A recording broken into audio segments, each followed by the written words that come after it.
Hey you guys, so I wanted to make a video about something that I haven't really talked about really. And I'm sorry if this video is like all over the place. I'm not going to edit it or anything because I can't. My editing system is just not working. So I was recently talking to someone who had no idea that I was in an abusive relationship before. And they told me how girls who stay in abusive relationships are just lazy and that they like to be abused. Now, I from firsthand witnessed my dad abusing my mother my whole childhood. There were knives involved, hair pulling to the point of wads of hair would just come out in his hands. I witnessed my mom having a broken nose, broken teeth, bruises upon bruises, and there has also been a few broken bones involved, and that was all coming from my father. I knew it wasn't right as a little girl. I tried my hardest to defend my mother towards him. It was impossible. He's a big guy, really strong. He's like 6'7", and I'm just this little girl throwing fists at my father's back trying to get him to stop, and I couldn't. I told myself I will never be with someone who lays a hand on me. I always questioned why my mom stayed with him. Like, what was the point? And she'd always say, because I love him. And I would be like, why do you love someone that, abuses you? So, my first true committed relationship, I've had a lot of, random relationships, don't even consider them, though, but, my first, live-in relationship was with a girl named Cassidy. I feel very, strongly about this, and I feel like it's okay for me to say her name, because she's transgender now, so she's not Cassidy no longer. So I'm able to say her name because she's a once was person. Like, Cassidy is no longer here anymore, obviously. I'm not going to say his new name because we're talking about her. Transgender talk is too confusing, so we're just going to leave it as that. So her name was Cassidy, and it was first long distance, and I was living in Oklahoma for a bit of that time when it was long distance. By the way, she lived in Arizona, but when I first started talking to her, I was in California, but then I moved to Oklahoma, and I was going to Arizona for just a month to visit her. Like, we were in love, thoroughly in love. We were together for, I want to say, about a year and a half before I went there and stayed with her for a month. So I was there for 2 weeks, and I called my mom and I was like, oh my god, I miss you so much, because I was living with her and my grandma at the time. And on the phone she told me, your grandma said you can't come back to Oklahoma, you can't come live with us. And I was like, what? Where do I go? I was really scared.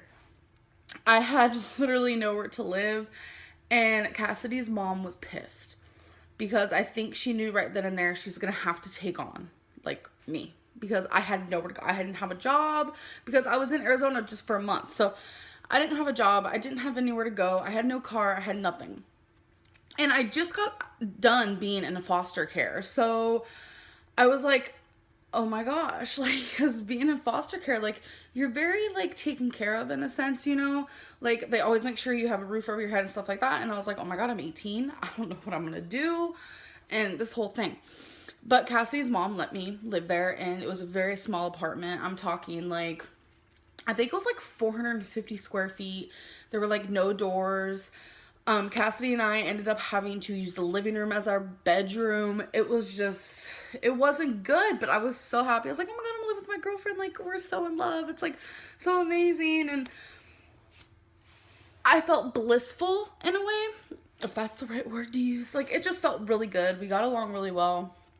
And then after about, I want to say 6 months or so, things started, you know, kind of changing and shifting. I don't really know if I want to like go into like grave detail.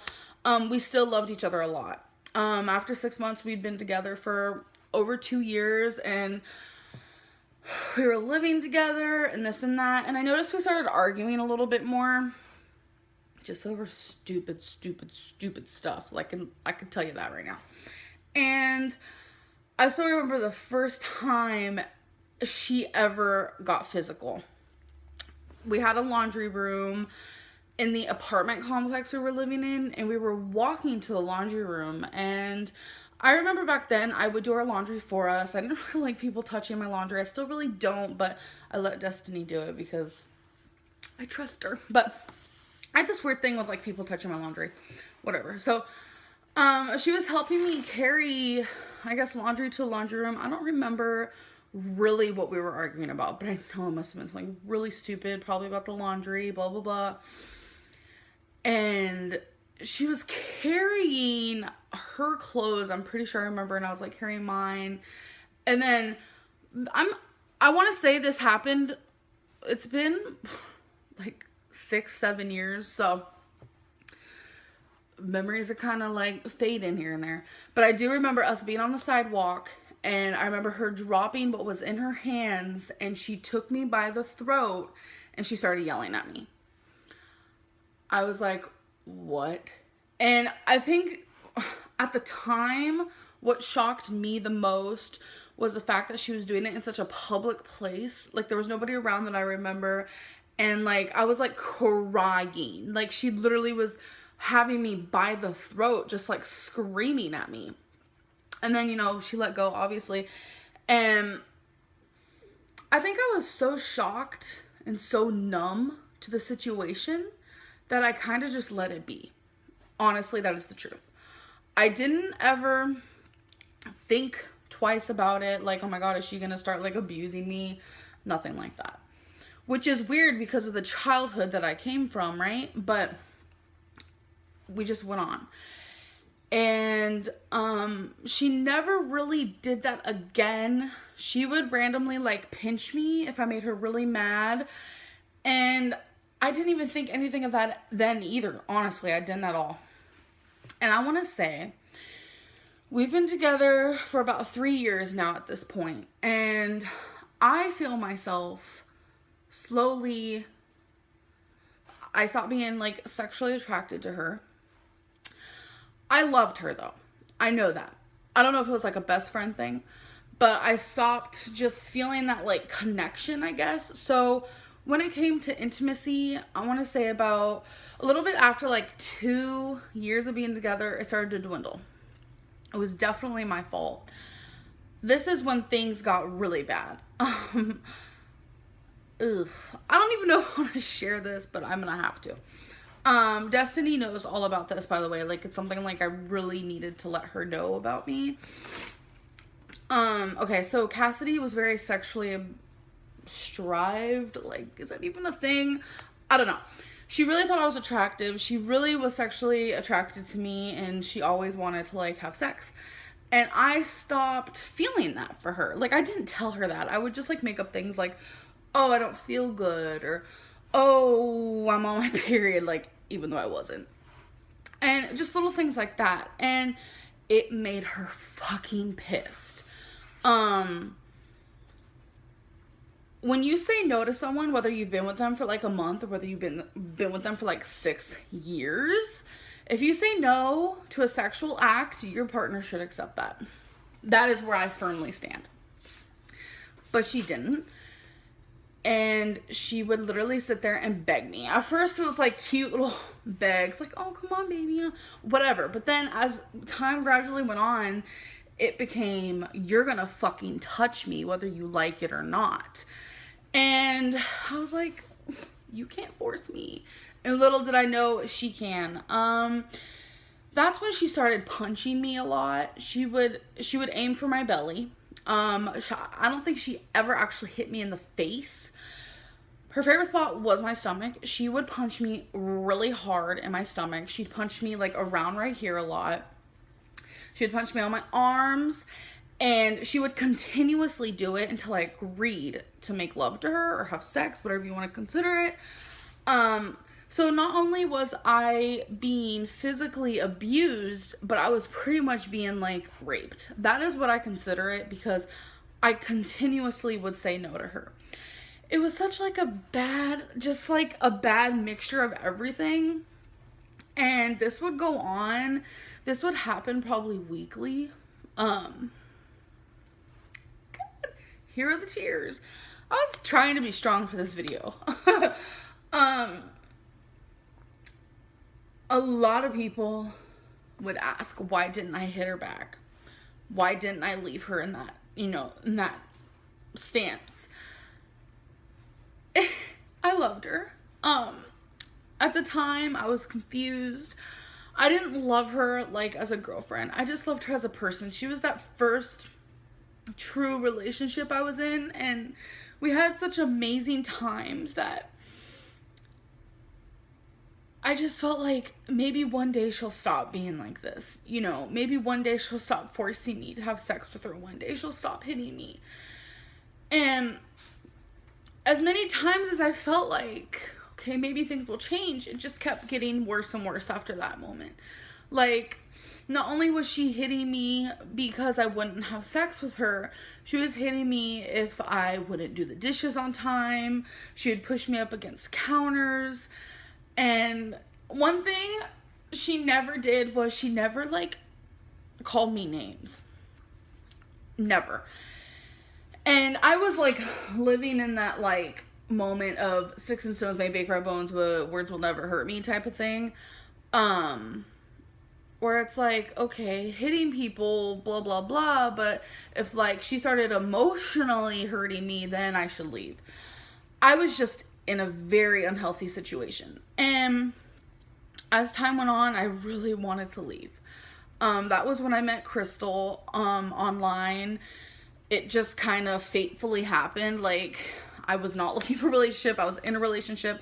Me and Crystal became really good friends. And then I started realizing, like, Crystal is what I need in my life, not Cassidy. Cassidy is abusive. And not only is she abusive physically, but she's abusive, like, sexually. And that is not okay. And I remember one time particular when we weren't arguing about anything like sexual or whatever. I don't remember what the argument was. I know her mom was home. Her mom was in her room, a very small apartment, so we were like arguing in whispers, like, so she couldn't hear. But I'm pretty sure she got the gist of it, because Cassidy started hitting me really hard. It was probably one of the worst ever, and I was kind of just like, blocking myself, or at least trying to. And Cassidy's mom came in, and all she said is, "Cassidy, what are you doing?" And then walked away. The whole time I lived there, I really hoped there was a moment where Cassidy's mom would see. I thought maybe she'd be my hero and, like, somehow change the way Cassidy treated me. I thought maybe, her and I would become closer because she saw I was in an abusive relationship, because me and Cassidy's mom were never close. And, she didn't do anything about it. And, oh yeah, to answer the question of, like, why didn't I ever hit her back? Because my brother used to hit me a lot when I was a teenager, when I was like 16. My brother is a year younger than me, but he's strong. Like, he might be my little brother, but he's my big brother, And he would hit me a lot. And I know it's because he has anger issues. He saw how my dad was with my mom and this and that. And that's just what he did. And he would emotionally fuck me up in the head. And he did a lot. Like, I felt like my own brother hated me for a while there, but that's a whole other subject. But when he first started hitting me, I would hit him back for, like, self-defense. And it just made him more angry and more mad. And the punches got worse, the bruises got darker, and I didn't want that with Cassidy. I was scared. I was way too scared to hit back, so I never did. I think what drew the line with me and Cassidy was, her and her mom. This was like one of the worst nights in the world. Like, I can't even. Okay, Cassidy was mad about something. She pushed me up against the counter. She got a knife and was throwing it in my face and saying she was gonna stab me. I was like, yeah, right. Like, and then she started really hitting me, like, in my chest and kind of, like, in my boobs. And, Cassidy's mom came out and blamed it all on me. And then Cassidy's mom threw this, like, big, clear ashtray right to my head. It hurt so bad. And in that moment, I was like, why am I here? What am I doing? For a little bit there, I kind of felt like I was trapped in a cage. I loved this girl, but I didn't love her right. Everything about it was unhealthy. It is so hard to describe. The only people who can feel this way and understand what I'm saying is people who have been in an abusive relationship. It is, as much as like your boyfriend or your girlfriend will hit you, you still love them, and it's so unhealthy. And I just want to tell you guys from firsthand that if anyone emotionally hurts you, sexually hurts you, or physically hurts you, don't stand for it. Don't, because it ruins you. And through everything, like, you find it so hard to trust people, and it's so hard to open up, and you have this like guard up that could really just mess up your world. And it's not good. It's not. And I know how hard it is. Like, if you're in an abusive relationship, I know how hard it is, because you trust in your heart and in your soul that they'll change, and you start to kind of accept the love you think you deserve. And I promise you so much that you deserve so much more than what you're getting. Nobody, and I mean nobody, deserves to be hit by their boyfriend or girlfriend or their wife or husband. Nobody. And I feel like a lot of the time, since I am a lesbian, like, abusive relationships in like the lesbian community aren't as like, what's the word for it? Aren't as like, oh no, compared to like if you're in a heterosexual relationship, but it's just the same. Like, or if it's two guys, like, you should not be hurt. Like, God, I'm just so grateful that I left that unhealthy environment. And I just want to say, Crystal never physically hurt me. Destiny never physically hurts me. And I feel like that is the most precious gift. That's sad to say, but I've been through such freaking hell, you know, in my whole life, that, you know, being with someone who actually doesn't want to hurt me, that feels fucking awesome. Because I feel like every kind of relationship I've been in my life, whether it be like with my brother or like a friend, I feel like whatever it may be, they've hurt me in some type of way, and it's almost like they got off on it and enjoyed it. But I'm stronger than that, and I know what is right and what is wrong, and I will learn a lot. I have learned a lot being with Cassidy. And if you guys are wondering, yes, she is now a he, and it's been a long time, 6 years since I was with her, and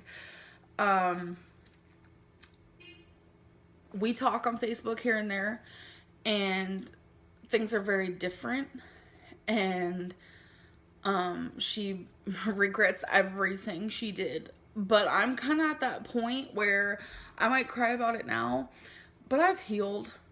I have, but it's definitely like memories that make me sad, but I've healed from it, and I'm stronger because of it, and I've learned because of it, and I know that the bad in my life made me wiser, and I'm able to key into people more. I'm rambling, but just know that if you're in an abusive relationship, you're not alone. I've been there, and you deserve so much more for yourself. And I just figured I'd share this story with you guys because that is a big part of my life that I went through. Me and Cassidy were together for 4 years before I was like, closing the door, I'm done. So, and that also goes for like if you are forced in a relationship to have sex, that is not okay. Not okay, and I will consider it rape because it does not matter at all that if we were in a relationship or that we're lesbian, she forced me. And a lot of people can question, how is that possible? It's very possible. And it made me feel so like degrading and gross and grummy, and I'm done. But I just figured I'd share this with you guys, and I hope you guys enjoyed this video. I know it was like very crazy, and it's not normally something I upload onto YouTube, but I want to try, you know, sharing more about my past with you guys to make you understand a little bit more of why I am who I am today. So I'll see you guys in my next video. Bye. Gosh, did you fucking hear that? Did you fucking hear that? Boy, I'ma dox you.